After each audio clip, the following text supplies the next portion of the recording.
تم نے کبھی ان بچوں کی محرومیوں کو پڑھنے کی کوشش کی؟ ان کی نظریں تو ٹی وی اسکرین پر جمی ہوتی ہیں، مگر سوچ کا دائرہ اندیکھی انجانی بغاوت کا جال بن رہا ہوتا ہے۔ انہیں اپنے کچے گھر بالکل اچھے نہیں لگتے جب وہ شاندار عمارتوں کی بلندی کو حسرت سے دیکھتے ہیں، اور پھر پتہ ہے کیا ہوتا ہے؟ ان بلندیوں کی تلاش میں گھروں سے بھاگ جاتے ہیں اور پوری زندگی سفر میں گزار دیتے ہیں۔ میرا دل چاہتا ہے میں ان سب لوگوں کی قسمت بدل دوں جو پہاڑوں میں رہ کر پتھروں سی زندگی گزارنے پر مجبور ہیں۔ کاشف کا چہرہ سرخ ہو چکا تھا۔ لیکن یہ صرف ہمارے ملک کا مسئلہ نہیں ہے، زمین کی تقسیم تو ہر معاشرے میں موجود ہے۔ سب لوگ شہروں میں نہیں رہ سکتے اور مضافات کے بغیر معاشرہ مکمل نہیں ہوتا، عاشر نے رسان سے کہا۔ لیکن مضافات کو سہولیات سے محروم رکھنا، غریب کی مشکلات کو اس کا جرم بنانا اچھے معاشروں کا وتیرہ نہیں ہوتا۔ کبھی فرصت ملے تو ان ملکوں کا سفر کرنا جو ہمارے بعد آباد ہوئے اور ان کے ہاں دولت کی تقسیم شہر اور گاؤں کی بنیاد پر نہیں ہوتی۔ انہوں نے پہاڑوں اور جنگلوں میں بھی زندگی کی خوشیاں بکھیر رکھی ہیں۔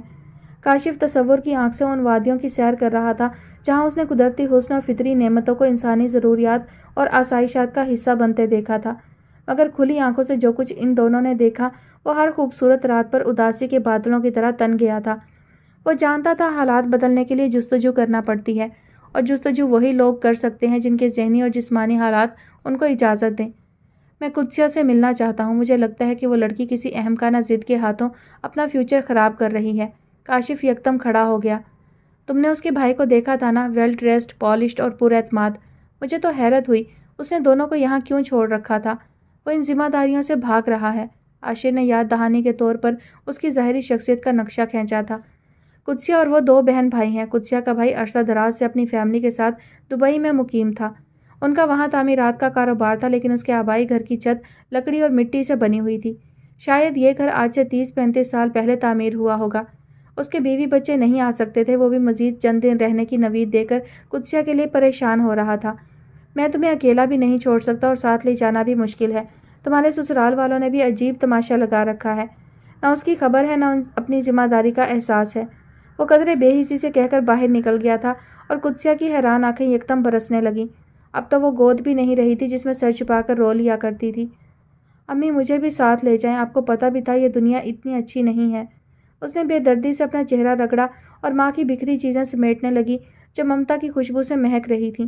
ان کی گرم چادریں، سویٹرز، نماز کی چادر، جائے نماز، تسبیح، ان کی دوائیاں، قرآن پاک اور بھی بہت کچھ، ان کے لمس سے آشنا، ان کے زیر استعمال ہر چیز اس کے درد میں اضافے کا باعث بن رہی تھی۔ وہ تھک گئی تھی روتے روتے، اب وہ بس انہیں یاد کرنا چاہتی تھی۔ تبھی دروازے پر دستک ہوئی تھی۔ نہ بھائی اور نہ ہی مہمان رشتے دار، اسے ہی دروازے تک جانا تھا۔ دستک دوبارہ ہوئی تھی۔ اس نے چادر جما کر برآمدے کا رخ کیا تھا۔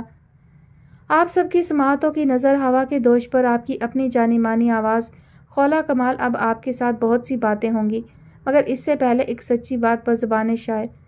یہ بھی دن ہیں، اس سے پل دو پل ملنا ناممکن ہے۔ وہ بھی دن تھے، کٹ جاتی تھی ساری راتیں باتوں میں۔ میں اور تم سے پہنچ گئے آپ جناب کے سیگوں میں، رفتہ رفتہ در آئی ہے کیسی دوری باتوں میں۔ اور جناب رشتہ محبت کا ہو، خلوص کا یا پھر خون کا، ہمیں لگتا ہے کہ اس میں اظہار اولین شرط کہ امجد اسلام امجد نے تو صرف محبت کی طبیعت میں بچپنے کی بات کی تھی، مگر سچ تو یہ ہے کہ ہر رشتہ ایسے ہی بچپنے کی ضد سے بھرپور نظر آتا ہے۔ کبھی کم یا کبھی زیادہ اظہار کی طاقت، لفظوں کی ضرورت یا بار بار جذبوں کی شدت کو بیان کرنا رشتوں کی ڈور کو مضبوط کرتا رہتا ہے۔ ہم بھی چاہتے ہیں کہ آپ سے ہمارا تعلق جڑا رہے، ہمارا آپ کا رشتہ ہمیشہ قائم رہے، اس لیے ہمیں ضرورت رہتی ہے ہمیشہ آپ کی تنقید اور تعریف کی۔ اور دوستو یہ بھی جان لیجئے کہ ہم میں اتنا حوصلہ ہے کہ اپنی خوبی یا خامی کو آپ کے الفاظ میں سن سکیں۔ دراصل زندگی کے ساتھ مثبت رویہ ہمارے بہت سے مسائل کو ختم کر دیتا ہے۔ یہ ضروری ہے کہ ہم ہمیشہ درست بات کریں، درست فیصلہ کریں، مگر یہ بھی بہت ضروری ہے کہ اگر کوئی ہمیں غلط یا درست کے بارے میں آگاہ کرے تو ایک لمحے کے لیے ہی صحیح ہمیں اسے ٹھہر کر سننا ہوگا۔ ایک لمحے کے لیے ہی صحیح ہمیں سوچنا ہوگا کہ کہیں وہ ٹھیک تو نہیں کہہ رہا، ہو سکتا ہے وہ ہم سے مخلص ہو۔ اور جناب جو رشتہ خلوص کی بنیاد پر بنایا جائے وہ کبھی بوجھ نہیں بنتا۔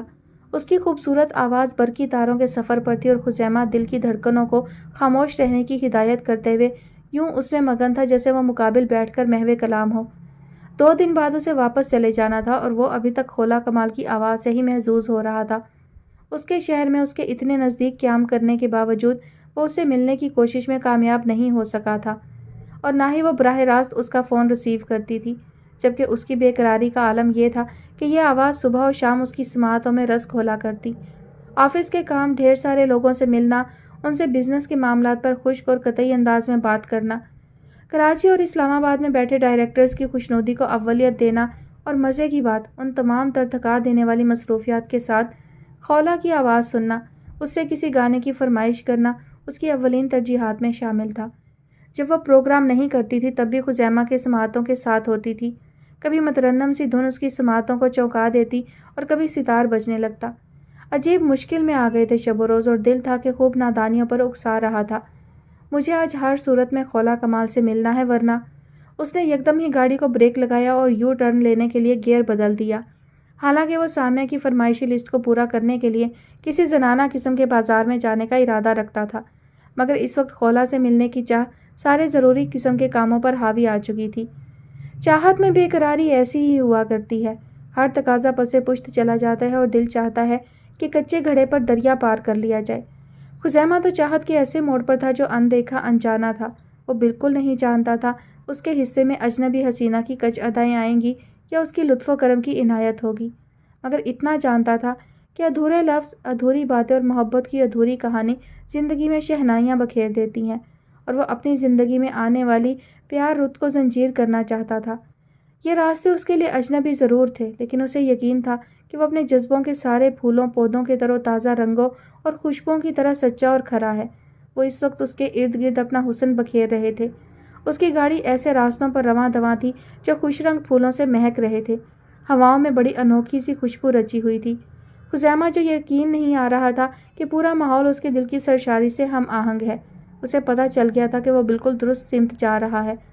گاڑی ایک 4 منزلہ عمارت کے سامنے روک کر اس نے ارد گرد کا جائزہ لیا۔ ایک تجارتی علاقہ تھا اور FM ریڈیو کا نشریاتی اسٹوڈیو اس منزل کے کسی ایک فلور پر تھا۔ اس نے مین گیٹ پر اپنی کمپنی کا حوالہ دے کر اندر جانے کی اجازت حاصل کی اور لفٹ کے سامنے کھڑے ہو کر اس فہرست کا جائزہ لیا جس پر مختلف کمپنیز کے نام اور ان کے فلور نمبر درج تھے۔ وہ اپنے مطلوبہ فلور پر نظریں دوڑاتے ہوئے جانے کیوں مسکرا دیا۔ آج پھر اس کا دل انوکھی تال پر دھڑک رہا تھا۔ اسے یقین تھا کہ تھوڑی دیر کے بعد وہ خولا کمال کے سامنے ہوگا، کیونکہ اس کا پروگرام ختم ہو چکا تھا۔ لفٹ اسے 3rd فلور پر لے آئی تھی۔ سامنے ہی استقبالیہ کاؤنٹر تھا۔ اس نے بڑی ہی شائستگی کے ساتھ اپنا تعارف کروایا اور خولا کمال سے ملنے کی درخواست کی۔ کاؤنٹر کے دوسری طرف بیٹھی لڑکی نے قدرے حیران سی نگاہ اس خوبرو نوجوان پر ڈالی جو اسکائی بلو ٹی شرٹ اور جینس میں اپنے ورزشی جسم کے ساتھ پہلے ہی نظر میں متوجہ کرنے کی صلاحیت رکھتا تھا۔ البتہ لہجے کی بے قراری پر وہ مسکرا دی۔ سر، آپ نے دیر کر دی، خولا کمال شاید اب یہاں سے پروگرام نہ کریں، اس نے قدرے افسوس سے اطلاع دی۔ مگر ابھی تو وہ پروگرام کر رہی تھیں۔ وہ حیران سا اس کا چہرہ پڑھنے کی کوشش کر رہا تھا کہ کہیں وہ مذاق تو نہیں کر رہی۔ نہیں، دراصل وہ پہلے سے ریکارڈڈ پروگرام تھا، آپ نے محسوس نہیں کیا، آج اس میں کوئی کال شامل نہیں تھی۔ اس لڑکی کو خزیمہ عادل سے بھرپور ہمدردی ہو رہی تھی۔ میں اس کا پروگرام سنتے ہوئے اپنے حواسوں میں ہوں گا تو یہ باتیں محسوس کروں گا، وہ بڑبڑایا اور کاؤنٹر پر بیٹھی لڑکی کا چہرہ بے ساختہ مسکراہٹ سے چمکنے لگا۔ جی کچھ کہا آپ نے؟ وہ چونک کر بولی۔ نہیں، میں نے آپ سے تو کچھ نہیں کہا، کیا وہ کل آئیں گی؟ سر، اس کے بارے میں میری اطلاع خاص نہیں، دراصل میں تو کاؤنٹر پر ہی ہوتی ہوں۔ آپ ہمارے اسٹیشن مینیجر سے مل سکتے ہیں، ان کا روم یہاں سے لیفٹ چیمبر میں ہے، اس نے اندر کی طرف اشارہ کیا۔ اس کے دائیں جانب ایک لمبی سی لابی نما ہال تھا جس کے دونوں طرف میز کرسیاں لگی ہوئی تھیں اور اکا دکا لوگ ان پر براجمان نظر آ رہے تھے۔ ٹیکنیکل سٹاف تھا یا پریزنٹرز، اس نے ذرا بھی دلچسپی نہ لی اور پلٹ کر بیرونی گلاس ڈور کی طرف دیکھنے لگا۔ سر، آپ کا نام؟ اس بار وہ کھڑی ہو گئی تھی۔ خزیمہ عادل۔ اسے اپنی آواز اجنبی محسوس ہوئی تھی۔ اس کے قدموں میں ڈھیر ساری تھکن اتر آئی تھی۔ وہ واپسی کے لیے پلٹا، 2 قدم آگے چل کر پھر پیچھے پلٹا۔ اس لابی میں کوئی بھی ایسا نہیں تھا جو اسے خولا کمال جیسا لگتا، البتہ وہ کاؤنٹر گرل اب وہاں موجود نہیں تھی۔ ارے، یہ کس طرف گم ہو گئی؟ نانو کا گھر اول دن سے کشمالہ کی دلچسپی کا محور تھا۔ اسے ویسے بھی پرانی چیزیں، قدیم کتابیں اور شاید بوڑھے لوگ ہمیشہ مرعوب کرتے تھے، اور یہ گھر پرانے وقتوں کا ضرور بنا ہوا تھا، لیکن اس کا آرکیٹیکٹ، اندرونی اور بیرونی آرائش، ساگوان کی لکڑی کے نقشین دروازے اور کھڑکیاں اتنی دلکش نظر آتی تھی کہ کشمالہ کو قدیم یورپ کے وہ گھر یاد آ جاتے جن کے اندر جا کر وہ عجیب سے سحر میں مبتلا ہو جاتی تھی۔ اس نے زندگی کے بہت سے سال یورپ میں گزارے تھے، کینیڈا، آسٹریلیا اور پھر جرمنی میں جاب کی وجہ سے بھی ہاسٹل میں رہنا پڑا تو کبھی سنگل اپارٹمنٹ کے تنگ و تاریک کمروں کے ساتھ بادل نخواستہ سمجھوتا کرنا پڑا۔ وہ فطرتاً ایسی ہی تھی، ہر ماحول میں ڈھل جانے والی، اور اگر کبھی کسی ماحول میں کوئی کمی بیشی دیکھتی تو اسے بدلنے کی کوشش بھی ضرور کرتی۔ جیسے آج کل وہ دن کا بیشتر حصہ نانو کے گھر کی آرائش اور کچھ نئی تبدیلیوں کے حوالے سے ان کو قائل کرتے ہوئے گزار رہی تھی۔ یہ تو اسے یہاں آ کر پتہ چلا تھا کہ اس کے اندر کی کشمالہ کو کس قدر گھر بنانے، سنوارنے اور سجانے سے دلچسپی ہے۔ اس نے نانو کے گھر کے لیے خاص طور سے شاپنگ کی تھی، فلاورز، ڈرائی فلاورز ارینجمنٹ کے ساتھ، ان کی کتابوں کے لیے بڑا آرٹسٹک سا ریک اور ایک چھوٹی سی ٹرالی جس کے نچلے خانے میں ڈرائی فروٹ اور سونف وغیرہ رکھا ہوتا تھا۔ پہلے ان کے کمرے میں بلو کلر اسکیم میں پردے اور کارپیٹنگ ہوئی تھی، اب بلو کے ساتھ سفید رنگ بڑی دلکش تبدیلی کا باعث بنا ہوا تھا۔ ان کے کمرے کا اے سی کئی دنوں سے خراب پڑا تھا، چونکہ موسم بھی اتنا گرم نہیں ہوا تھا، اس لیے اس کی طرف بھی کسی کا دھیان نہیں جا رہا تھا۔ کشمالہ نے نانو کی نہ کے باوجود الیکٹریشین بلوا لیا تھا، اور جب ان کے کمرے کی طرف سے پوری طرح اطمینان ہو گیا تھا کہ اب یہاں مزید تبدیلی کی گنجائش نہیں اور نہ ہی نانو ہونے دیں گی، تو اس کا دل چاہا کہ وہ کمرے کے سامنے والی راہداری سے گزر کر اس بند دروازے کے سامنے جا کر کھڑی ہو جائے، جس کی وسعت کا اندازہ باہر سے تو بخوبی ہوتا تھا، لیکن کیا یہ کمرہ اندر سے بھی اتنا ہی پر رونق اور کشادہ تھا جتنا کہ اس گھر کے باقی کمرے؟ دراصل یہ عاشر عباس کا بیڈ روم تھا، جس کی صفائی نانو اپنی موجودگی میں کرواتی تھی، اور ان کی عدم موجودگی میں کوئی بلا ضرورت گول کمرہ عبور کر کے اس راہداری کی طرف نہیں آتا تھا۔ یہ تو کشمالہ کی فرصت اور ہمت کا کمال تھا، جو وہ پورا دن اس گھر کے در و دیوار ناپتی اور پھر سنوارنے کی جستجو میں لگ جاتی۔ تب اسے خیال آیا تھا اگر وہ اچھی براڈ کاسٹر نہ ہوتی تو شاید انٹیریئر ڈیکوریٹر ہوتی۔ اپنا یہ خیال جب اس نے نانو سے شیئر کیا تو وہ مسکرا دیں۔ پتہ ہے پتر، عورت کے اندر گھر بنانے کی، اسے سنوارنے اور سجانے کی خواہش اس لیے نہیں ہوتی کہ وہ یہ سب کر کے کوئی آرٹ کا شاہکار تخلیق کرنا چاہتی ہے یا دوسروں سے ممتاز نظر آنا چاہتی ہے، یہ تو اس کی فطرت کا لازمی جزو ہے۔ عورت امیر ہو یا غریب، مکان کو گھر وہی بناتی ہے۔ مرد تو صرف چار دیواری کھڑی کرتا ہے اور عورت اس میں بیل بوٹے لگا کر اس کی بنیادوں میں اپنا خون پسینہ شامل کرتی ہے، تب کہیں جا کر مکان گھر بنتا ہے۔ پتہ ہے نانو، آپ کی ان ساری باتوں میں مجھے سب سے اچھی کیا بات لگی؟ پتر ویری انوسینٹ، بالکل ایسٹرن ماؤں والا جملہ۔ آپ کا پتر کہنا مجھے مزہ دے گیا۔ وہ جتنے انہماک سے سن رہی تھی اتنی ہی روانی سے انکشاف بھی کیا تھا۔ نانو کے چہرے پر بھی ہنسی کی اجلی کرنیں پھیل گئیں۔ مائیں مشرق کی ہوں یا مغرب کی، سب ایک جیسے جذبات رکھتی ہیں، اور جو ہمیں پیارا ہوتا ہے اس کے لیے لفظوں کا چناؤ شعوری طور پر نہیں کیا جاتا، بلکہ خود بخود ہو جاتا ہے۔ جب تم زندگی میں ان مراحل سے گزرو گی تو تمہیں خود بخود لفظوں کو برتنے کا ہنر بھی آ جائے گا۔ وہ جب بھی بولتی تھیں اتنا خوبصورت اور بھرپور بولتی تھیں کہ کشمالہ پلکیں جھپکائے بغیر انہیں دیکھا اور سوچا کرتی تھی، کیا واقعی ساری دنیا کی مائیں دل کی ساری شدتیں یوں اپنی آنکھوں میں سمیٹ لیتی ہیں؟ کیا واقعی ماں ہونا اتنا طاقتور احساس ہے کہ اس کے سامنے دنیا کے سارے جذبے بے معنی لگتے ہیں، کم مایا محسوس ہوتے ہیں؟ اگر ایسا ہے تو شمائلہ کیوں ہار گئی؟ ماں کی محبت اس کے قدموں میں زنجیر بن کر کیوں نہیں لپٹی؟ نہ جانے کیوں اس کا دھیان پلٹ کر اس گھر کی ایک اور ماں کی طرف چلا گیا تھا، جو ممتا کی کسوٹی پر پوری اترنے کے بجائے محبت کے محاذ پر سرخرو ٹھہری تھی۔ پتہ نہیں اسے بے وفا کہا جا سکتا تھا یا سچی عورت، جس نے اپنے جذبوں کے ساتھ خیانت نہیں ہونے دی، نہ اپنی ذات کے ساتھ منافقت کی اور نہ کسی دوسرے کے ساتھ، صرف ایک بار ملنے والی زندگی میں سمجھوتا کرنے کا عزم کر کے اپنے عظیم اور وفادار ہونے کا ثبوت دیا۔ پتہ نہیں کیسے اس ماں کو جسٹیفائی کیا جا سکتا تھا، اور وہ اپنی عادت سے مجبور تھی، اس لیے انسانی نفسیات کے پرت کھولنے اور ذات کے پراسرار گوشوں کو کھوجنے میں لگی رہتی تھی۔ ویسے نانو یہ تو بتائیں، آپ شادی ہو کر اسی گھر میں آئی تھیں یا پھر نانا جان نے بعد میں آپ کو گفٹ کیا تھا؟ وہ ان کا ہاتھ تھام کر باغ نما لان کے بے حد ہرے بھرے گوشے میں لے آئی تھی۔ آج کل بہار جوبن پر تھی اور پھر نئے موسم کی کیاریوں کی دیکھ بھال اس بار صرف مالی نہیں کر رہا تھا، کشمالہ بھی بیشتر وقت ان کی کانٹ چھانٹ میں گزار دیتی تھی۔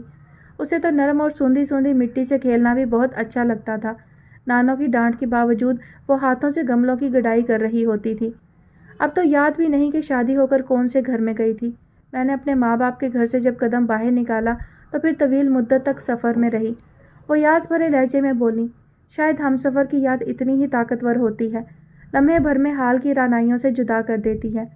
کیا نانا جان ٹورسٹ تھے؟ اس نے اشتیاق سے پوچھا تو وہ مسکرا دیں۔ اپنے وقت کے جانے مانے سول انجینئر تھے۔ ان دنوں خوب تعمیرات ہو رہی تھیں، پہاڑ کھود کر سڑکیں بن رہی تھیں، ندی نالوں پر پل باندھے جا رہے تھے، اور تمہارے نانا کبھی گلگت میں تو کبھی کشمیر تو کبھی کاغان میں ہوتے۔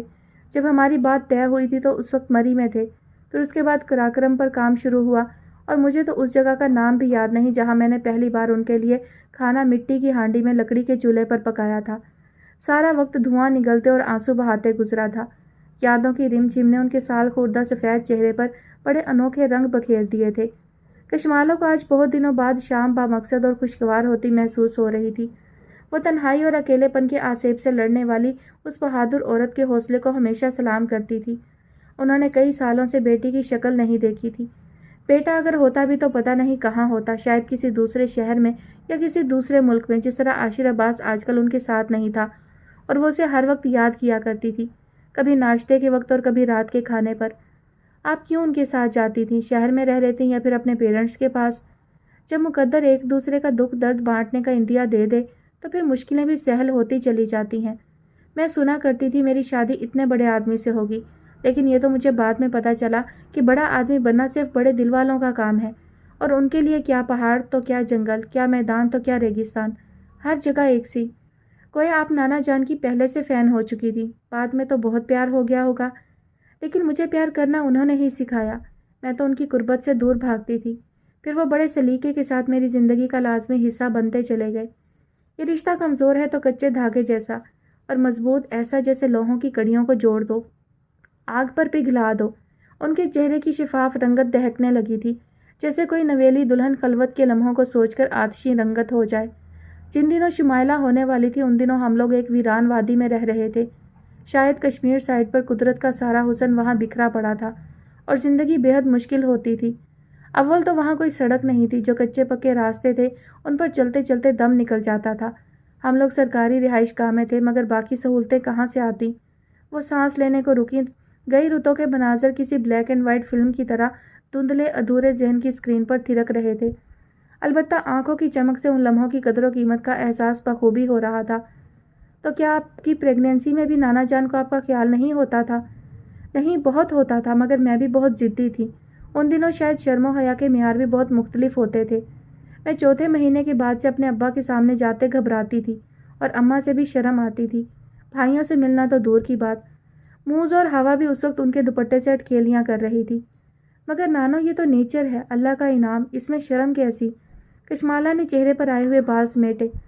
بس تیری سمجھ میں نہیں آئیں گی یہ باتیں۔ ہمارا وقت حیا اور سادگی میں گزر گیا، جسے آج کے لوگ بیکورڈ ہونے کا نام دے دیتے ہیں۔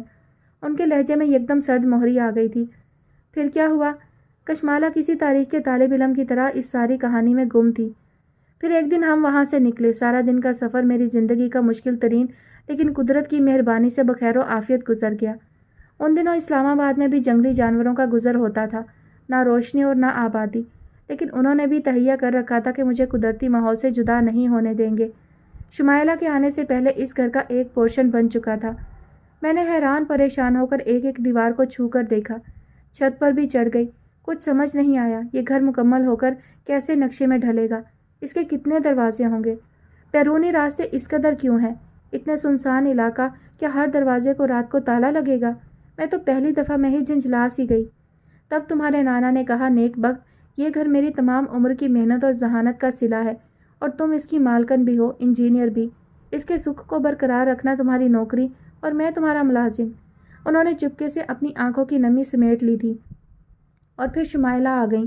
کہیں نانا آپ کو چھوڑ کر واپس اپنے کام پر تو نہیں چلے گئے تھے؟ میں نے ماحول کی بشاشت بحال کرنے کی کوشش کی۔ نہیں، شاید اس بار وہ اپنے کام سے کچھ دنوں کے لیے غافل ہو گئے تھے۔ بیٹی کی پیدائش، خوشیاں منانے والا، صدقہ خیرات کرنے والا حیرت میں ڈال گیا تھا، لیکن انہیں کسی کی کوئی پرواہ نہیں تھی، وہ تو اپنی خوشیوں میں مگن تھے۔ شمائلہ مہینے کی تھی تب یہ گھر بھی مکمل کیا تھا۔ سچی بات ہے، میں جو سوچتی تھی وہ خود بخود ہوتا چلا جاتا تھا۔ وہ بھیگی آنکھوں کے ساتھ مسکرا دی۔ نانو، پھر تو آپ بہت لکی ہوئی نا۔ میں نے سنا ہے عورتوں کے خوابوں کی کوئی حد نہیں ہوتی، اور ان کے خواب بڑی مشکل سے پورے ہوتے ہیں۔ خواب چاند کی طرح ہوتے ہیں، نظر تو آتے ہیں، کبھی آدھے کبھی پورے، مگر انہیں چھو نہیں سکتے۔ خواب ہماری پہنچ سے ہمیشہ دور ہوتے ہیں۔ یہ کیا بات ہوئی؟ اس کا مطلب ہے انسان چاند کی خواہش کرے ہی نہیں۔ اکثر لوگ چاند کو چھونے کی آرزو میں سورج سے ہاتھ جلا بیٹھتے ہیں، پھر انہیں احساس ہوتا ہے۔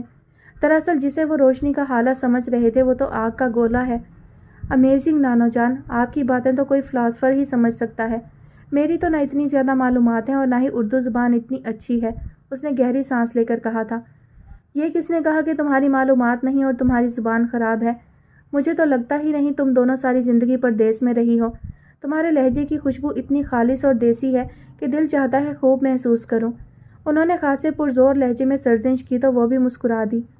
یہ تو میرا کوئی کمال نہیں، ہماری ماں کا شوق اور پاپا کی محبت ہے جس نے ہم دونوں کو آج آپ کی محبت سے بھی نواز دیا۔ میں یہاں آنے سے پہلے بہت پریشان تھی۔ جو پاپا کا فیملی بیک گراؤنڈ تھا اس کے حوالے سے بھی کوئی پازیٹیو خیال نہیں آتا تھا۔ آپ کے بارے میں جب وہ بتاتے تھے تو میرے ذہن میں عجیب بھاری بھرکم رعبدار قسم کی خاتون چلی آتی جس کا سارا وقت اونچی آواز میں ڈانٹ ڈپٹ کرتے ہوئے گزرا کرتا۔ وہ صاف گوئی سے بولی، اس کی آئینے جیسی آنکھیں پلکوں کی جھالر میں چھپی ہوئی تھی۔ بسنتی رنگ کی کرتی کے ساتھ اورنج رنگ کے تنگ پاجامے میں ستاروں کے کام والا بڑا سا دوپٹہ اس کے متناسب سراپے پر خوب سج رہا تھا اور یوں محسوس ہو رہا تھا جیسے ڈھلتی شام کے سارے رنگ اس کے بالوں میں سمٹ آئے ہوں۔ نانو نے دل ہی دل میں اس کی نظر اتارتے ہوئے بے اختیار ماشاء اللہ کہا تو وہ چونک کر انہیں دیکھنے لگی۔ آپ کو برا لگا؟ وہ بے ساختہ بولی۔ اگر اچھا لگا تو؟ اسی کے انداز میں استفسار کیا تو وہ جھنجھلا سی گئی۔ نانو، میں نانا جان کی طرح انٹیلیجنٹ نہیں ہوں، آپ ان کے ساتھ والا گیم میرے ساتھ نہ کھیلیں۔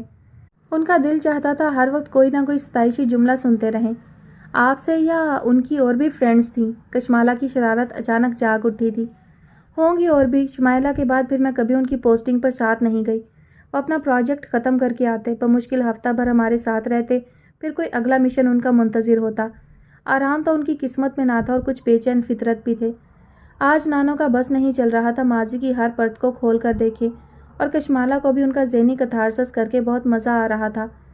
شام ڈھل چکی تھی، اب تو خولا کے آنے کا وقت بھی ہو چکا تھا۔ خدیجہ نے چائے کے ساتھ اسنیکس کا اہتمام کر کے ان دونوں کو بھی اندر آنے کی دعوت دی تھی۔ شام گہری ہو جائے تو درختوں کے نیچے نہیں بیٹھا کرتے۔ وہ بھی کم فلاسفر نہیں تھی۔ کشمالہ نے بمشکل ہنسی روک کر اس کا مان بڑھایا۔ کیا کوئی مسئلہ ہو جاتا ہے خدیجہ؟ مسئلہ نہیں، مسئلے۔ میری خالہ زاد بہن کو جن چمٹ گیا تھا، وہ بھی صبح و شام توت کے درخت کے نیچے بیٹھی رہتی تھی۔ اللہ نے تو شکل و صورت بھی خوب دی تھی پر اب تو ہڈیوں کا ڈھانچہ بن گئی۔ خدیجہ، اس کی شادی ہو گئی کیا؟ کون کرے گا اس سے شادی؟ دورے پڑتے ہیں، پاگلوں جیسی باتیں کرتی ہے، اس پر جن عاشق ہو گیا اور وہ کسی کا نام ہی نہیں لینے دیتا۔ او گاڈ، ایک اور عورت جاہلانہ روایت کا شکار۔ پتہ نہیں اس بیچاری کے ساتھ کیا نفسیاتی پرابلم ہے اور یہ لوگ علاج کے بجائے جن کی مار مار رہے ہیں۔ اس نے نانو کا ہاتھ تھام کر انہیں سہارا دیا اور پھر ان کے ساتھ چلتے ہوئے رسان سے کہا تو وہ بھی محض سر ہلا کر رہ گئی۔ خدیجہ، کیا تم مجھے اپنی کزن سے ملواؤ گی؟ اچانک ہی اسے خیال آیا کہ وہ عورت تو ایک مکمل کردار تھی، پاکستانی معاشرے کی کمزور بنیادوں کو توہم پرستی میں جکڑ کر مزید کمزور کرنے والا کردار۔ شاید وہ ان کمزور بنیادوں کو اپنی معلومات سے مضبوط کرنے کی ناکام سی کوشش کرنا چاہتی تھی۔ کیوں نہیں، آپ کل ہی چلو، ادھر قریب ہی تو ہے ان کا گاؤں۔ خدیجہ کے لیے یہی کافی تھا کہ کشمالہ اس کے ساتھ وقت گزارنا چاہتی تھی۔ وہ گاؤں کی سادہ سی محنت کش عورت چپکے چپکے ان دونوں گوریوں کو دیکھا کرتی تھی جو اسے بازار میں سجے شوکیس کی سب سے قیمتی گڑیا جیسی لگا کرتی تھی۔ ان کی نیلگوں آنکھیں، سنہرے بال اور بے حد نرم و نازک ہاتھ پیر بالکل کسی کبوتری کی مانند تھے۔ کبھی تو وہ ٹکٹکی باندھ لیتی اور کبھی کام کرتے کرتے اس کے ہاتھ تھم جاتے۔ وہ اور اس کا شوہر نانو کے کل وقتی ملازم تھے جو کئی سالوں سے ان کے پاس تھے۔ ابھی تک اولاد کی نعمت سے محروم تھے مگر صابر اور شاکر تھے۔ ہفتے کی شب اپنے آبائی گھر جاتے اور ڈھیر ساری چٹپٹی خبروں کے ساتھ اتوار کی شام واپس آتے تو نانو کو ان کا صابر شاکر سامع بننا پڑتا۔ آج کل کشمالہ بھی فیضیاب ہوتی تھی۔ سریا کی نند کے بیٹا ہوا اور پتہ ہے اسی شام اس کی بھینس نے بھی بچہ دیا۔ ایک مشکل آ گئی ہے، ادھر منا ادھر کٹا۔ بھینس صاحبہ کے نخرے دیکھیں، شکیلا کے بغیر نہ تو کچھ کھاتی ہے اور نہ دودھ دونے کے لیے تھنوں کو ہاتھ لگانے دیتی ہے۔ وہ جب بولنے پر آتی تو بلا سوچے سمجھے بولے چلی جاتی۔ کشمالہ کو اس کی مدد سے اپنی زبان اور بیان امپروو کرنے میں خاصی مدد مل رہی تھی۔ ایک دن اس نے بتایا تھا، پتہ ہے مجھے ڈیانا بہت اچھی لگتی تھی، میں تو بہت دن روتی رہی تھی، میری سمجھ میں نہیں آتا کون ظالم اس کے پیچھے پڑ گیا تھا، بھلا شہزادیوں کو بھی کوئی قتل کرتا ہے۔ اس کا قتل نہیں، ایکسیڈنٹ ہوا تھا، کشمالہ نے تصحیح کی۔ آپ کو تو خبر ہی نہیں، قتل کر کے ایکسیڈنٹ کا نام لگا دیا تھا۔ آپ اس وقت چھوٹی ہوں گی، کہاں یاد ہوگا۔ اس نے کوئی نوٹس نہ لیا تصحیح کا۔ اب خیر اتنی بھی چھوٹی نہیں تھی میں، ان دنوں انگلینڈ میں ہی تھی۔ آپ نے دیکھا تھا اس کو؟ آپ گئی تھی نا؟ اس کا شو قابل دید تھا۔ کشمالہ کو اچھی طرح اندازہ ہو گیا تھا عورتوں کے خواب واقعی چاند جیسے ہوتے ہیں۔ ہم لوگ ان دنوں سیمسٹر بریک میں ایک ہسپتال کے ساتھ سوشل ورک کر رہے تھے، تب وہ وہاں پر آئی اور میں نے اس سے آٹوگراف بھی لیا تھا۔ یہ سب بتانے کے بعد کشمالہ تو خدیجہ کی نظروں میں مزید عظیم اور عالی مرتبت ہو گئی تھی۔ اس کا بس نہیں چلتا وہ ان ہاتھوں کو چوم لیتی جنہوں نے ڈیانا کے ہاتھوں کو چھوا تھا۔ تب سے خدیجہ تو کشمالہ کی زبردست فین ہو گئی تھی۔ البتہ خولا اسے قدرے بے نیاز اور مغرور لگتی، لیکن اس بات کا اسے پورا یقین تھا کہ یہ دونوں راجہ صاحب کی سگی بیٹیاں ہیں۔ یہ کیسے ہو سکتا ہے لپالک بچیاں بھی صورت، عادات اور مزاج میں راجہ صاحب کا عکس ہوں؟ ضرور اس کے اندر بھی کوئی کہانی تھی۔ کبھی اسٹار پلس کے ڈراموں کا غلبہ ہوتا تو دونوں کی صورتوں سے نتیجہ اخذ کرنے کی کوشش کرتی، لیکن مسئلہ یہ تھا کہ نانا اور راجہ طارق محمود کی بات کو جھٹلایا بھی نہیں جا سکتا تھا۔ ضرور کسی بڑے خاندان کا خون ہے۔ راجہ صاحب بھی قسمت کے دھنی ہیں، بیوی نہیں رہی تو کیا ہوا، اولاد سے تو نوازا اللہ نے، وہ بھی ایسی ستھری۔ بٹیا دیکھو تو جی نہ بھرے، بن ماں باپ کا بچہ اتنا سعادت مند اور نیک، اوپر سے شکل و صورت بھی اللہ نے فرصت سے بنائی۔ شکر کیا کر ہم اچھے لوگوں کے ملازم ہیں، بن کہیں ہمارے مسئلے جان لیتے ہیں، باقی اللہ یہ کمی بھی پوری کر دے گا، ورنہ جیسے اللہ نے راجہ صاحب کو نوازا ہے ہمیں بھی یتیم کو پالنے کا ثواب مل ہی جائے گا۔ پر اس کی رحمت سے مایوس نہیں ہوتے۔ اس کے مقابلے میں وہ سمجھدار اور سنجیدہ مرد تھا جسے راجہ صاحب کے ذاتی معاملات سے کوئی دلچسپی نہیں تھی۔